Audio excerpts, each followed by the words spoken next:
Hi, my name is Nguyen Lopez. I create abstracted objects exploring the everyday world around us and creating life through inanimate objects. My mom immigrated to the US during the Vietnam War. She fled Vietnam with my older half-brother on one of the last flights to the US, and she ended up in California. My father came to the US by train, and he immigrated with a couple of family members to California for a better life.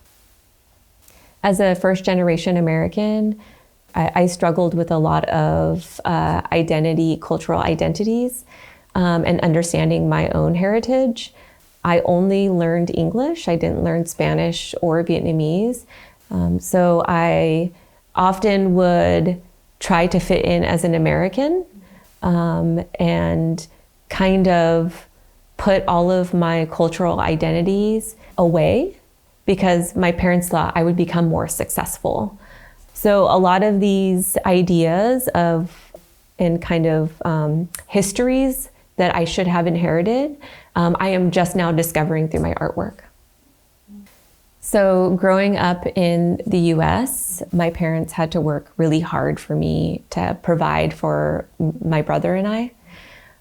They would often work their day jobs, and then they would come home and continue to work.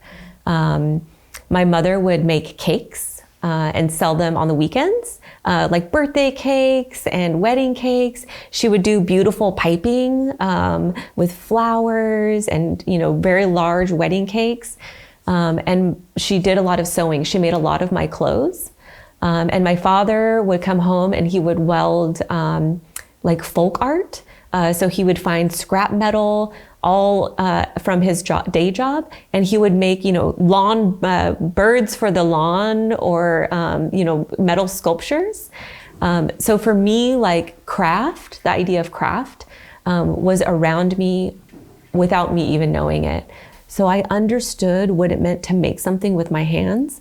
So that is kind of what fueled me into my research as a student.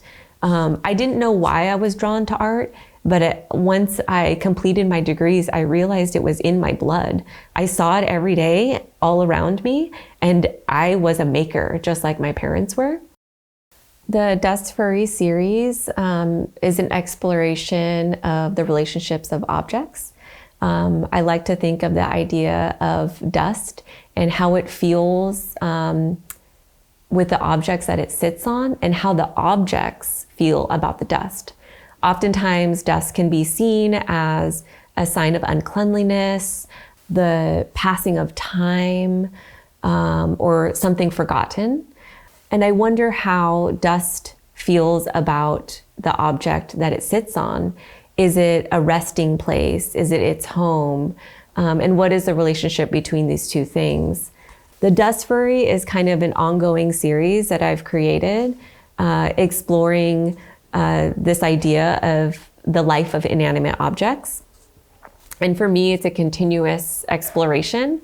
As I start to kind of explore different places, explore the relationships with people and objects, and the people that inhabit or the people that use spaces, because we're continuously, as we're continuously using spaces and visiting places, you lose hair, you lose, skin flakes and skin dandruff, and all of that is an accumulation of a moment. It's a time capsule that is held forever. And to me, the poetics of that and the stories that come with that is almost like a book. As it continues to collect dust and time and detritus, for me, that is more interesting than a photograph, because it actually tells you like the raw emotions of that moment instead of kind of a staged moment. So for me, I feel like the Dust Furry series is a continuous exploration that I want to capture time with. So the Despery series will continue. I'm not sure for how long, because it continues to challenge me with materials I use, with the forms that I decide to choose, and how I decide to add the detritus to the pieces. The Mosaic series is a new series for me that has branched off from the Desperys. So for me, this new series of the Mosaics, I'm still learning, I'm still figuring it out, I'm still understanding the forms I'm creating, and I'm still exploring this idea of trying to understand my own identity. Because that is a long process, I also don't know how long that series will last and how the forms will change over time.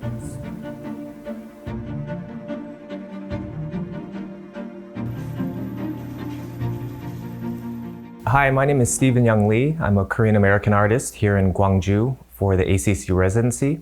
I'm originally from Chicago, Illinois, but currently live in Helena, Montana.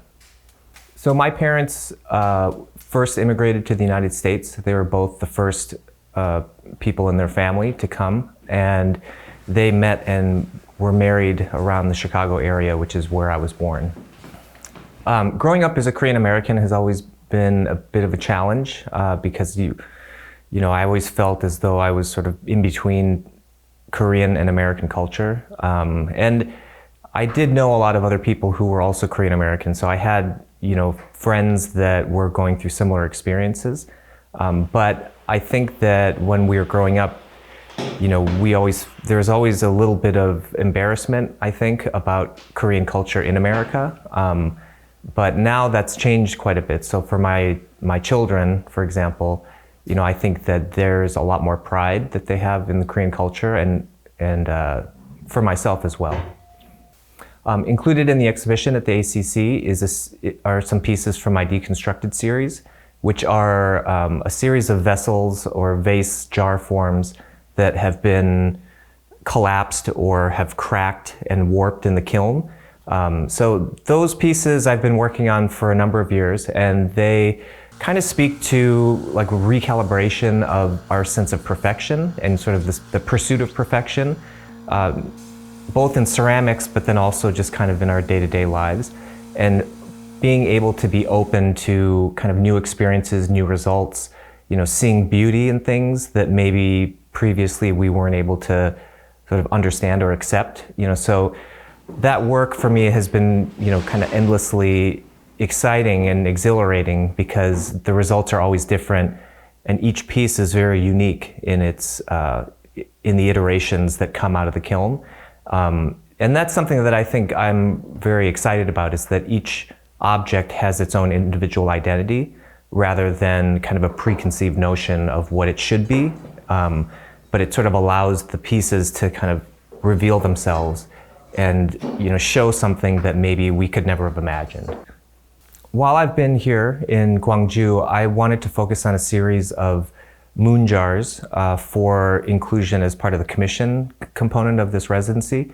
And the moon jar to me has a very special meaning, I think, because it's become very representative of Korean culture, and particularly kind of Korean identity within ceramics and the history of ceramics in Korea.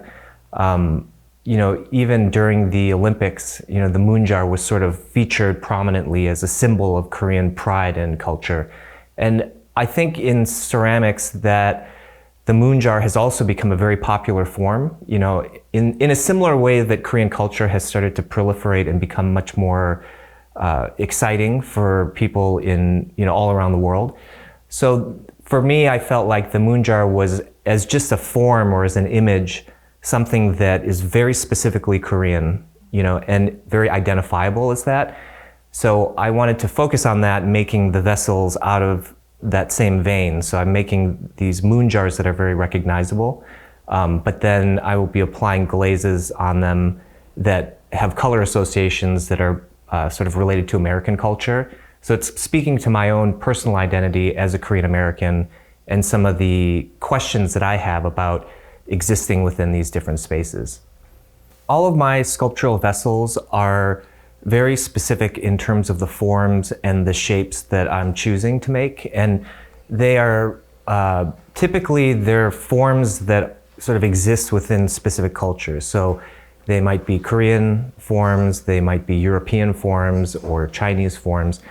I'm very interested in how ceramic objects, which have a very long life, they sort of survive civilizations, and they become these objects that we can look to help try to understand what's happened before us in previous civilizations.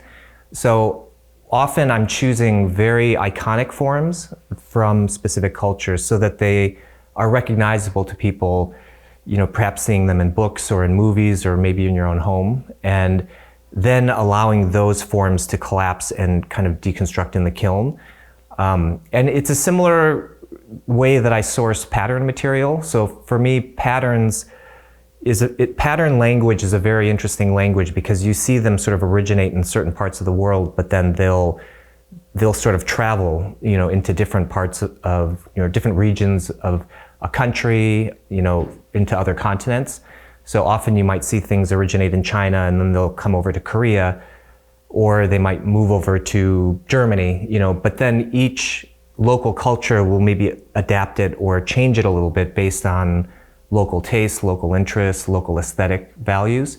So those are things that I do look a lot at, like historical objects, and visit a lot of museums and do quite a bit of research to try to identify which patterns might sort of speak to a different culture. So and then marrying those together with the forms that are being chosen. So I think a lot about that, with my own background, just like how you have all these different reference points, and then you kind of create a completely new object or a new form or a new point of reference for where you are culturally, like in the world. So that's been a kind of a recurring element in the work that I've made.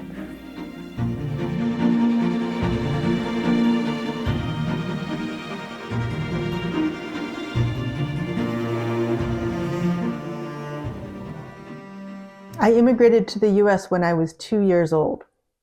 My immigration could not have happened without careful planning and significant risk-taking by my loving parents. My Cambodian father was living in Cambodia, apart from his first wife, who was a US citizen who had lived there with him, but had moved away due to the frequent night raids and rocket attacks by the Khmer Rouge in the early 1970s. He asked her to come to Cambodia and take me away to the US to raise me as her own.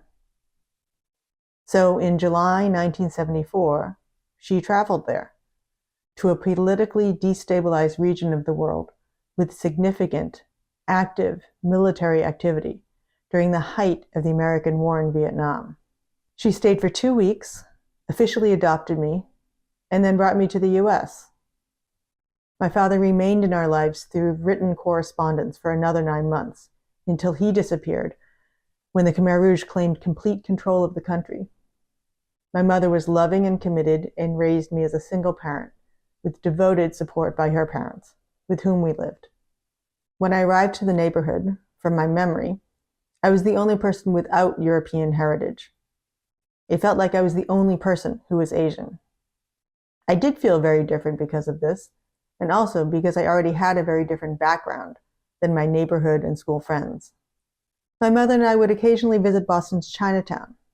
The Asian culture I observed there, by my estimates, was mostly comprised of Chinese American immigrants from the Guangzhou area. It was there, though, that I felt I fit in visually, yet culturally I felt very different from other Asian American children my age.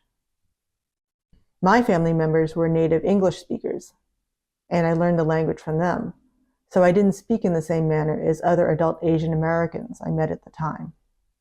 My mother's ancestors immigrated from Europe in the late 1800s, and she was tall and fair-skinned. Although I felt very comfortable in my adopted family, when we went out of the house, I remember often feeling uncomfortable, aware that I looked starkly different from the rest of my family. When I arrived to the suburbs of Boston in 1974, there was no Cambodian community. Apart from what my mother told me about her life in Cambodia with my father, I grew up without experiencing Cambodian culture. But as an adult, I've learned a lot, and I'm still learning. but I've had to actively seek it out myself. I love clay as a material in that it really is directly from our earth. I have a history using clay as a medium. For many years, I made functional pottery on the wheel. I also made tessellated, curvilinear porcelain tiles and designed them into large mosaics for interiors. I work with these particular Cambodian pots because the province where they're made is where my father grew up, Kampong Chhnang. The province's name shows how important these pots are to the area's identity. The literal translation is Port of Pots, because Kampong Chhnang is located on a body of water. One of the reasons I originally created this performance and sculpture was in reaction to my observations of Cambodian people's experiences to the brutalities of the Khmer Rouge, the shattering of people, the shattering of families, the shattering of cultural norms, the shattering of the rule of law. However, similar situations have certainly happened elsewhere. It's because of that I feel it relates to the city of Gwangju. Sudden monumental change causing lasting trauma is very much a part of Gwangju's history. Recovering and healing from the massive collective tragedy of May 17th is a long process, which can include searching for pieces, recognizing them, and then repairing what remains. It might seem like I do this symbolically in the performance, and perhaps it resonates with the people of Gwangju. For my performances, I usually ground them by recognizing the physical location where I perform. I do this by incorporating the name of the street I perform on into the title. Since the sculpture is being exhibited at Asia Cultural Center, it feels fitting that the street where ACC is located is part of the title. As we know, kiln-fired clay is very strong and durable and can survive for thousands of years. Yet kiln-fired clay is also fragile and brittle. These characteristics are important to my performance and sculptures. To some, the attacked pots might represent individual people, communities, cultures, countries, or the world. In the performance, due to my action, I create a trauma by dropping it on the floor. The strong, stable object suddenly shatters into countless shards, big and small. The shards could suggest how a person feels after an event that dramatically changes them, or how a community might react to an event that affected its members. The process of physically gluing the shards back together is both time-consuming and arduous. It requires significant concentration and effort.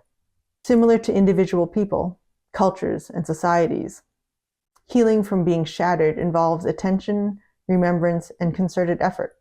The final sculpture that I create from the performance shows the cracks and the missing parts.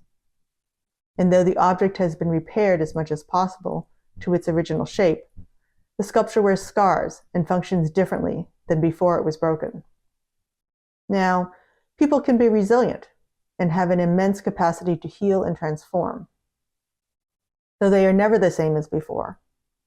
The scars and missing parts are incorporated into a new whole, just like the sculptures. Before the end of my performance, I gather the tiny shards, which can physically be as small as grains of sand, and I put them into the sculpture as is, into the middle of the pot, in an unrepaired state. Perhaps those shards cannot be healed into the new. Similarly, within us, perhaps there are infinitesimal parts that also feel unable to be repaired or to transform. My art performance and the pieces that are generated from it, the sculpture and the video, address a central theme of all-encompassing tragedy or trauma and the subsequent change, growth, and healing that can follow. Although I work drawing from the Cambodian experience, I feel that the experience of trauma and sudden monumental change very much relates to Gwangju, especially regarding May 17th. Healing, recovering from a trauma, a massacre, a collective tragedy, is a long process of finding and putting back together the pieces that create a community and a sense of neighborhood, culture, and place.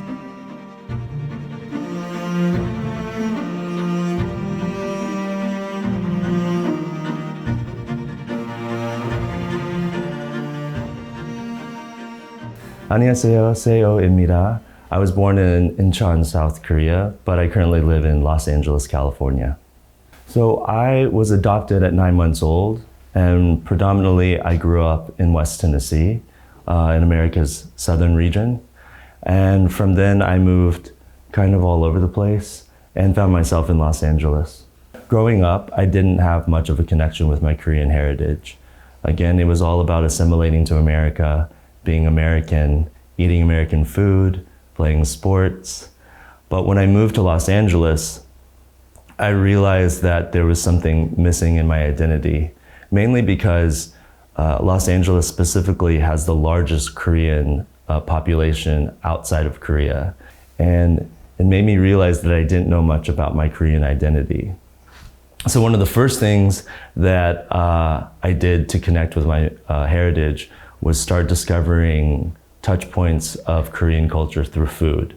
I would go to Koreatown once or twice a week, and I would go with a Korean friend, and they would explain to me different things about different dishes. Like, oh, this is the type of dish that my mother would make me when I was sick. Or this would be, a meat dish that we would only have on special occasions because it's very expensive, or it's something that's only reserved for, those special holidays. And little by little through the food, I started understanding what each dish meant culturally. And that was kind of my crash course into Korean culture. Not knowing the language, not knowing customs, but being able to understand what food meant to Korea was a really big, important step for me connecting with my Korean identity. And then later on, I was working with ceramics, more as a hobby, and I started doing research during the pandemic because I had a lot of time, and I realized that porcelain specifically had such a connection with the Korean culture. So for me, it was an opportunity for me to connect with my Korean culture outside of just experiencing food. So I'd research different forms, different glazes, what different dynasties and how different ceramics related to each one.